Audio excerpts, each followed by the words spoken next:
ओम नारायण नारायण नारायण नारायण।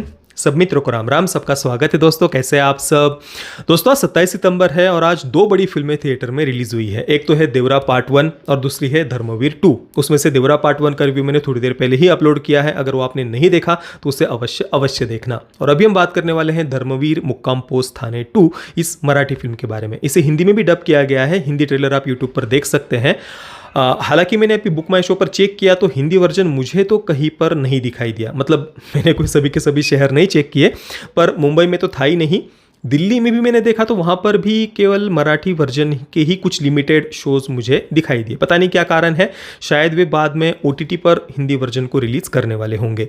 इसका जो पहला पार्ट है वो लगभग 2 वर्ष पहले रिलीज हुआ था और मुझे वो बहुत पसंद आया था।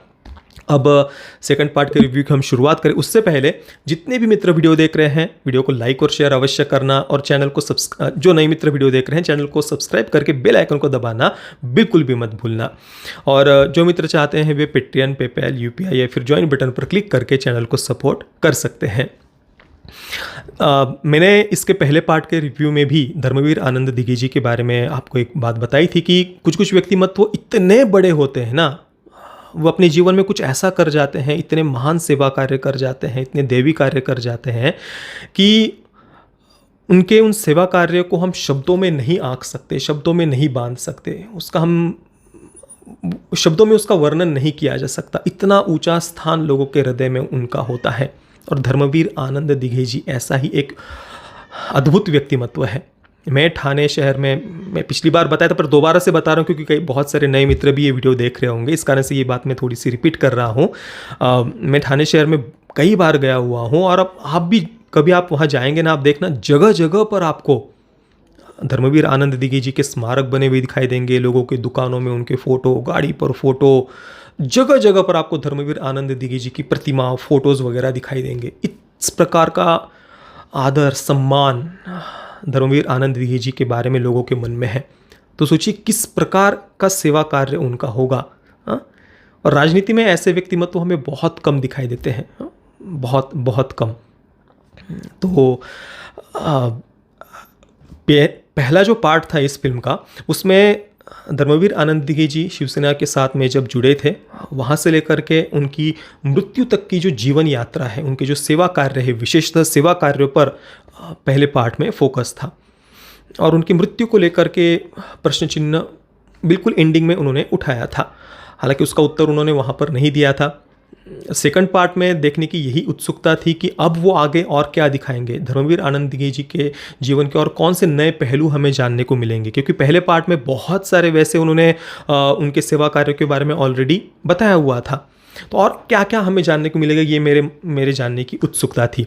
हालांकि ट्रेलर में उन्होंने बहुत सारी बातें दिखाई थी कि जिस प्रकार से जो क्रिश्चियन मिशनरीज है उनके द्वारा जो धर्मांतरण करने का ढोंग, पाखंड आदि से जो धर्मांतरण करने का प्रयास करते हैं उसका वे विरोध कर रहे हैं, ये सब बातें ट्रेलर में दिखी थी।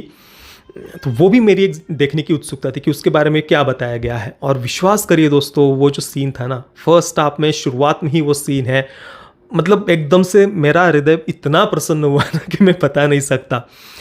एक सबसे महत्वपूर्ण बात जो वहाँ पर कही है ना, जो हमेशा से कहा जाता है ना कि यार ये ब्रिटिश व्यापार करने के लिए आए थे, व्यापार करने के लिए आए थे, मसाले के लिए आए थे, ये एक लिपापोती की जाती है सब बातें कह करके। ना ना ना, सबसे मुख्य उद्देश्य ही उनका हिंदुओं का कल्चरल जेनोसाइड करना था।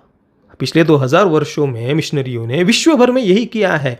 विश्व की प्राचीन सभ्यताओं को पैगन कल्चर्स कह करके उनका हत्या, लूट, बलात्कार, नरसंहार विश्व भर में इन्होंने किया है।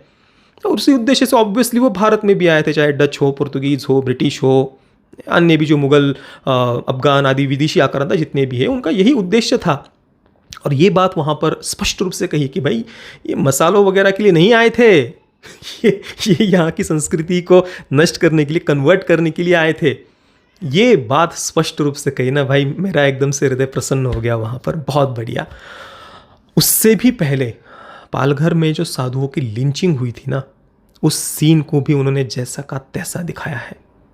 हाँ, मतलब आप सोचिए ऐसी कोई घटना हिंदू संतों के साथ नहीं, परंतु कहीं और किसी और रिलीजन में ऐसा कुछ हुआ होता ना, थोड़ा सा भी धक्का भी लग गया होता, भाई आप धक्का वक्का लगना छोड़ दीजिए। किसी मुस्लिम व्यक्ति को कहीं पर रूम नहीं मिलता ना भाड़े से, तो भी पूरे देश भर की मीडिया भारत असहिष्णु हो गया, भारत कैसे घिनौना इस्लामोफोबिक देश हो गया, पूरे विश्व भर के सामने भारत की छवि को धूमिल करने के लिए पूरे देश भर की मीडिया लग जाती है। मीडिया छोड़ दीजिए, पिछले 5-6 वर्षों में ही आप नेटफ्लिक्स का कंटेंट उठा करके देख लीजिए, अमेजॉन प्राइम वीडियो पर वो पाताल लोक वगैरह उठा करके देख लीजिए, और भी बहुत सारी वेब सीरीज़ वगैरह है जिनमें आपको ऐसे कैरेक्टर्स वो बीच बीच में डालेंगे।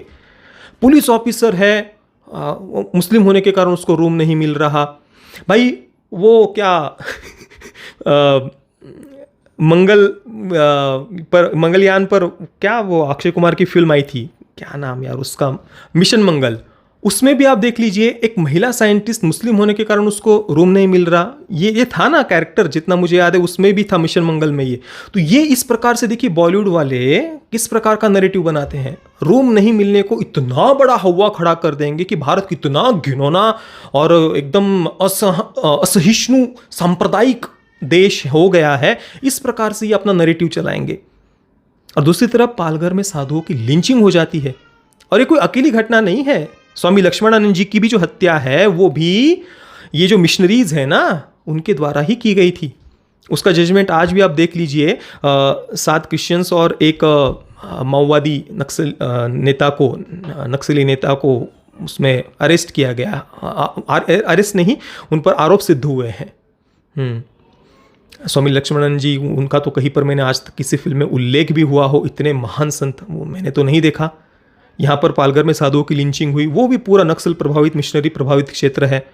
मैंने तो तब से लेकर के अभी तक कितने 4 वर्ष हो गए लगभग ना, 4.5 वर्ष हो गए होंगे शायद, अभी तक भी फिल्म वगैरह कोई एक सीन कहीं पर उन्होंने डाल दिया हो या संतों पर कैसे अन्याय होता है ये कहीं पर ना, भाई वो तो है। रूम नहीं मिलना है बहुत बड़ी समस्या होगी बॉलीवुड के लिए, क्योंकि भारत की छवि वो पूरा कैसे धूमिल करनी है, सांप्रदायिक सिद्ध करना है, ये नैरेटिव चलाते हैं। पर यहाँ पर फिल्म की शुरुआत में ही उन्होंने जो पालघर में साधुओं की जो लिंचिंग हुई वो सीन उन्होंने दिखाया है, और बहुत ही संवेदनशीलता के साथ में वो दिखाया है।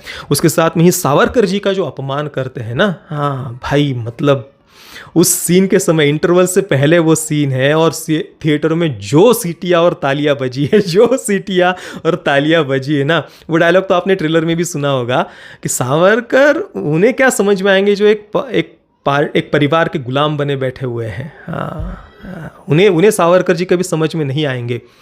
तो वो इस इंटरवल से पहले आप देखना, अभी कुछ दिनों तक तो फिल्म हाउसफुल चलने वाली है, मैंने भी पूरे हाउसफुल थिएटर में फिल्म को देखा, और उस सीन के समय जो सीटियाँ तालियां बजी ने मैं बता नहीं सकता। और पूरी फिल्म में भी ऐसे कितने सारे सीन हैं जहाँ पर लोग पूरे थिएटर में ऑडियंस सीटियाँ और तालियां बजा रही थी। ऐसे ऐसे सीन्स फिल्म में भरे हुए हैं जो हमारे अंदर एकदम से अपनी देश और संस्कृति के लिए गर्व की भावना भर देते हैं। ऑब्वियसली कुछ कुछ सीन्स थोड़े से लाउड है, उनका थोड़ा सटल किया जा सकता था कुछ कैरेक्टर्स वगैरह को, पर ओवरऑल फिल्म बहुत बढ़िया बनी हुई है, इसमें कोई संदेह नहीं है।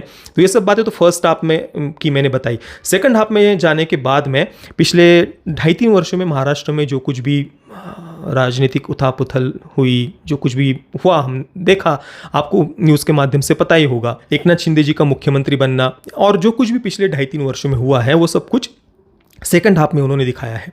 हालांकि मुख्यमंत्री बनते हुए नहीं दिखाया, पर उससे पहले की जितनी भी घटनाएं हैं, क्या कारण था उसके पीछे का, जो अभी तक मीडिया में हमने नहीं देखा, या खुलकर शायद उन्होंने भी कहीं पर बोला हो, ये हमने नहीं देखा। तो ऐसी भी कई सारी बातें हमें इस फिल्म के माध्यम से जानने को मिलती है, विशेषतः सेकंड हाफ में। और इतना खुलकर बातें उन्होंने बताई है, इतनी खुलकर, इतनी निडरता के साथ में, मैं इतना ही कहूँगा कि भाई सच में हिम्मत की दाद देनी पड़ेगी फिल्म के मेकर्स की, प्रवीण तरडे जी और प्रसाद ओक जी। भाई हृदयापासून नमस्कार है, हृदयापासून सल्यूट, हृदय से सल्यूट है, मैं उनको यही कहूँगा। भाई सच में मानना पड़ेगा, हिम्मत चाहिए भाई, ये सब बातें जो उन्होंने दिखाई है। इतनी बोल्ड फिल्म की, जिन्होंने भी पहला पार्ट देखा होगा ना, अगर आपको वो फिल्म बहुत बोल्ड लगी होगी, या आपको लगा हो कि यार बहुत हिम्मत है, ऐसा लगा होगा ना पहला पार्ट देखकर, विश्वास करिए वो केवल 1% था, ये फिल्म उससे 100 गुना ज़्यादा है।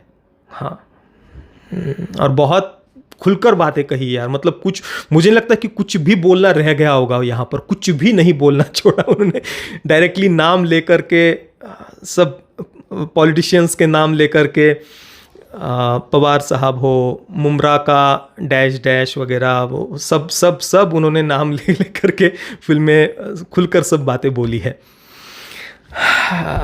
और बाकी परफॉर्मेंस वगैरह, प्रसाद ओक जी, उनका परफॉर्मेंस बहुत बहुत ज़्यादा बढ़िया था। और एकनाथ शिंदे जी की भूमिका क्षितिज दाते उन्होंने निभाई है, उनका भी परफॉर्मेंस ऑब्वियसली बहुत बढ़िया था। प्रवीण तरडे जी का डायरेक्शन, बिल्कुल फिल्म का टोन जिस प्रकार से था उस दृष्टि से बिल्कुल बढ़िया उनका डायरेक्शन था, कोई संदेह नहीं है। बस इतना ही कहूँगा कि थोड़ा और लाउड जो कुछ सीन्स थे,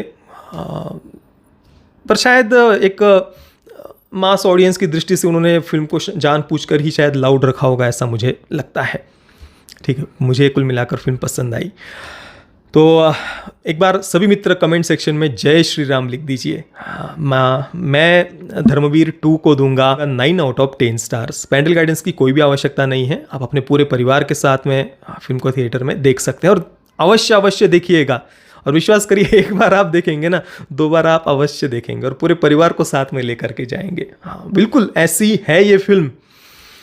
बाकी जिन मित्रों ने फिल्म को देखा है, आपका अनुभव कैसा रहा? क्या आपके यहाँ पर भी थिएटर हाउसफुल था और थिएटर में कैसा पूरा वातावरण था? नीचे कमेंट में मुझे आप अवश्य अवश्य बताना। वीडियो देखने के लिए आप सभी मित्रों का बहुत बहुत धन्यवाद।